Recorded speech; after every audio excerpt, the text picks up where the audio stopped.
I have just a small amount of perceiving objects and scenes left, and then we get to start talking about visual attention. As I stated at the end of the last PowerPoint slides, we're going to start talking about some of the regularities in the environment that help us to perceive objects, scenes, objects within scenes. And one of those regularities are physical regularities. And I'm going to repeat this for, I feel like, the umpteenth time. We have more vertical and horizontal lines than oblique lines. So there is this oblique effect of the reason we see that we respond better to vertical and horizontal lines and we have more of the cortex responding to that is because there are more in the environment. So that's a physical regularity. We also have this Gestalt principle of uniform connectedness, where if things are staying the same in these aspects like texture, contour, and color, even if it's partially occluded, we know that it continues, okay, behind those occlusions. And he gives us this example of these three guys with the jean, they're wearing jeans, and we can tell, right, the texture, the contour, and the color of those jeans are all the same. There's more to it than that, as these are men with legs. We assume this, but because that's all the same, even though they're being blocked by those railings, we perceive those jeans as continuing behind the railings. And it doesn't have to be something that is so clearly top down as well, that has this, like, well, I know how people work. It can be anything that has this, if it has the same texture, contour, and color, it's a physical regularity that if it's kind of continuing on and it's being occluded by things, we're gonna perceive it as continuing behind those occlusions. I, of course, like doing these in class much more than on the PowerPoint, and that's because I can pull out and flip this upside down. But so one of our physical regularities is the light from above heuristic. The sun is above, and so when we're outside, the light comes from above, but also most of our lighting works that way. I mean, sometimes we have floor lighting, but it's pretty rare. So we have this heuristic that we interpret light as if it's coming from above. And so usually I ask the class, what do you see in this picture? And they comment on the kind of the crater, right? That it looks like a crater with a little mound in the middle. But all I've done now, so usually I pull out of the PowerPoint and physically go and flip that upside down, but you'll just have to trust me. And you can pull out of the PowerPoint if you go into the PowerPoints with the voiceover, you can go into the PowerPoints and go in and flip this upside down yourself to prove it to yourself if you don't believe me. But now now we're still interpreting the light as coming from above, and that changes our interpretation of the depth of this because of how the shadows are lying on this, and it looks more like a mound, like a large mound with a little crater in the middle. In addition to physical regularities in the environment, we also have semantic regularities. So something that is semantic is something that is meaningful, and so it's the regularities that are of meaning, right? So we have certain scenes that have certain objects that are associated with them. We have characteristics that are associated with certain functions that are going to happen within certain scenes. And one of the people who's looked at this is Andrew Hollingworth. And this study, this is one example of his stimuli, where what they did was, or what he did was, he had people look at either this picture of the gym, and those barbells in the center of those white circles were present. And so they looked through several pictures, and then later they're asked, and they're given the picture of the gym without the barbells and asked where were the barbells. And the white inner circle there, you can see where it says present, and it's pointing to that. People were within that line, or that, I think that was actually the average. So people were pretty close to correct. They were definitely staying around that mat. In that area where it makes sense, right? This is a semantic regularity that the barbells are going to be in this place where it makes sense to be working with free weights. And so another interesting condition is they sometimes showed this picture to participants, and the barbells were just absent. And then later they were shown the picture again, and they were asked, where would barbells go if they were in this picture? And you can see the absent, the white circle that's labeled absent, that they're actually really close to the people who saw the barbells and were trying to remember where exactly they were. Because again, this is where it makes sense. Now, this is where it semantically makes sense to have barbells. And that's the semantic regularity of gyms in this case. This has always been one of my favorite studies that shows the effects of semantic regularities. Stephen Palmer, back in 1975, did this study where, so what you would see is first, as the participant, you would see the target scene or the context scene. And you can tell that this scene is about a kitchen. Okay, and then you would see one of the following target objects, either in A, the loaf of bread, B, the mailbox, or C, the drum. And you can tell that here, the loaf of bread is what really fits into the context scene. So we're first seeing the scene, and this was all very nicely counterbalanced, so that sometimes there would be an outdoor scene, and the mailbox would be what fit in. And you can see that the bread and the mailbox, they share a lot of physical similarities, so we're looking at those as being kind of similar to each other, and then the drum is off kind of on its own. So this was all nicely counterbalanced, where sometimes I would see a scene where the mailbox would make sense.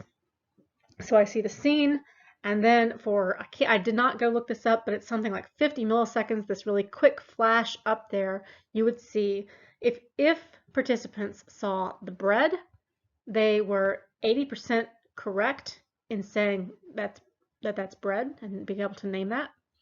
If they saw the mailbox, they were at 40% correct. So something that looks similar but doesn't fit into the scene, we're already doing really poorly. And then if they saw the snare drum, which just doesn't fit in at all, they're also at 40%. So this shows nicely how we see a particular scene, and there are these semantic regularities such that it's easier to recognize what can be expected within that scene. And here, Oliva and Torralba, I told you they'd come back. I like this study particularly because it's called Multiple Personalities of a Blob. I just like that name. But they did a study where people would see the blob that is close to their names, and you can see okay, this is the blob, and that blob is photoshopped into either the scene at B, and I usually ask students, what do you see there? And sometimes it's a little bit ambiguous. People say cup or he's holding something. Okay. If I ask for what is it in C, almost everybody says that looks like a shoe. How about D?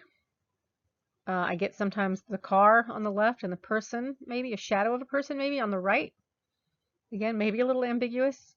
But the point of all of this is this is the same exact blob that when we look at it by itself, it just looks like a blob. But once you put it into the context, we kind of interpret it with this semantic regularity, that it's going to be something that fits into whatever context we are looking at. This all leads, I think, nicely to this Bayesian inference in perception, which really comes from Hermann von Helmholtz, who I don't think we've talked about yet, but he's going to come up several times, as he was one of those people who was a physicist and a physician back in the days when the people had a broader, maybe more interdisciplinary, what we would consider more interdisciplinary, but the disciplines weren't really there. From back in the 19th century. He had this theory of unconscious inference where we're basically perceiving what makes the most sense from the environment that is the result of these unconscious assumptions that we're making about the environment based on past experience. So if I ask people what's in A, most people do not say the C piece of this. So if you look over in C, what they don't say is there's this weird upside down L that's kind of sitting on top of a rectangle. Most of us what we perceive there is what's in B. So that this blue rectangle is in front of an orange rectangle. And we talked about this to some extent when we talked about just simplicity and the Gestalt principles, but we have these unconscious assumptions from our past experience in the environment. And this relates to Bayesian inference, which really comes from Hermann von Helmholtz, but they did some, they had some statistical modeling, and they really formalized this a great deal in that we base those unconscious assumptions are based on the prior, so our prior experience, meaning really our taking in statistical probabilities, and on the likelihood given this situation that I'm in, that this is a rectangle in front of another rectangle, what's just the likelihood. And your author has a really great explanation of how you can think about the prior and the likelihood. I think I ended up moving over this in the learning modules and deciding that I'm not going to ask you guys to know all of this, as we're just going to skim through because we really are behind with the unconscious inference as well as the Bayesian inference. That this got much more statistical, and it was based really on prior experience, probabilities that we've experienced of what we've seen in the world, and the likelihood, given the particular situation that I'm in, that I'm going to see whatever, a rectangle in front of a rectangle. Something I've really been wanting to come back to. So far for objects and scenes, we've spent a lot more time in the kind of psychological theories and then looking at behavioral evidence, but we want to bring this back to neural activity because this is really where we started the class, and I feel like we at least want to relate this to perceiving objects and scenes. So in this study, Grill-Spector et al. In 2004 had participants see either, and this is one example from many different people's faces. So let's say a picture of Harrison Ford's face, a picture of another face, or the participants saw a gradient or a random texture. And they saw this for about 50 milliseconds. So if you remember from earlier, this is for a whole scene, this isn't enough time to get the information, but this is really a single kind of object. And 50 milliseconds is still really not enough time to perceive something in the world very clearly. And so what we're going to see here is results. All of these, the blue, orange, and red line, are all showing us results for trials in which Harrison Ford's face is what was actually presented to the person. And we're looking at the fMRI signal, or the change in that signal in the fusiform face area, so the area that is specific for recognizing faces. And so remember, the image is the same. This is always the FFA's response to a picture of Harrison Ford when that was what was given. If the person said they did not see a face, we see the blue line, so really no change in the fMRI signal. If they saw a face, but with the incorrect identification, so they didn't correctly say Harrison Ford, we see a change in the signal at the fusiform face area. If they saw Harrison Ford's face, so the correct identification of the face, you can see that's where we see the most change in the signal and the fMRI activity at the fusiform face area. And so what those three lines are showing, the image is the same. It's the perception or the experience, the conscious experience, that is different. And that's really what's driving this neural activity in the fusiform face area. Another study looking at neural activity and how these changes in the response of neurons, they are really happening because of conscious experience or conscious perception, and not necessarily the environmental stimulus or what's being sensed by, in this case for vision, what's being sensed by the retinas. Tong et al. Had this binocular rivalry study where what they would show is to the left eye through the green filter, you'd be seeing the face, and to the right eye through the red filter, you'd be seeing a house. And what's going to happen when you have two objects, so usually what we're looking at space, we have the same objects, they're just 6 centimeters apart, and so our brain puts this together into a three-dimensional whole. But what we don't ever see in real life, usually, is something coming to the left eye and something completely different coming to the right eye. And what we do in that case, when we have different things coming to different retinas, is we shift back and forth. So sometimes the people would be perceiving the face, and sometimes they would start perceiving the house. And what you can see from the colors in the brain there, and I'm expecting, or I'm assuming this is flipped upside down so that right is on the left. So the right hemisphere is our left, as we're flipping the brain upside down, is that when we're seeing a face, the fusiform face area is what is active. When we're seeing a house, it's the parahippocampal place area that is active. So again, the neural activity is in response to the perception of this kind of shifting perception, not necessarily strictly what is being sensed by the retinas. Finally, what's really kind of neat and interesting that researchers have started to do is not just saying what is the neural activity in response to particular perceptions, but can we manipulate what they're seeing, measure the activity, and then eventually be able to predict what a person is looking at, given the neural activity that the pattern of neural activity that we see. And so in this study, they had this kind of stimulus like the one in A, where you would see oblique lines or vertical lines or horizontal lines. So this is a really simple, one of those simple gradients. And then they would measure from 500 voxels, where a voxel is basically like a pixel on a screen, but three-dimensional, these little millimeter by millimeter voxels in the brain.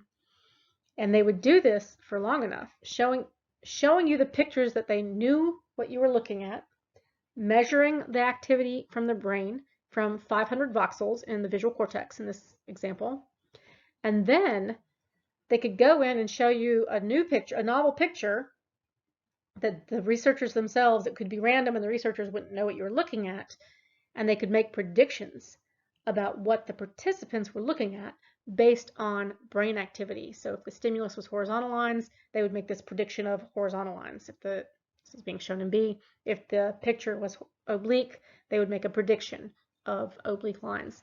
And I've cut a little bit out here because they've done this as well with naturalistic scenes, and that's explained in a couple of pages of the book. And so if this kind of really predicting what people are looking at, or it's not quite getting to mind control, if those kinds of studies are interesting to you, they have done this not just with these really simple horizontal, vertical, oblique lines, but they've done this with many naturalistic scenes, and they do really well actually at predicting what participants are looking at based on brain activity. Of course, this is with the enthusiastic help of the participants, because they have to go through many trials of presenting what they know when they know what the participant is looking at, and then getting the brain activity. But still, it's kind of neat.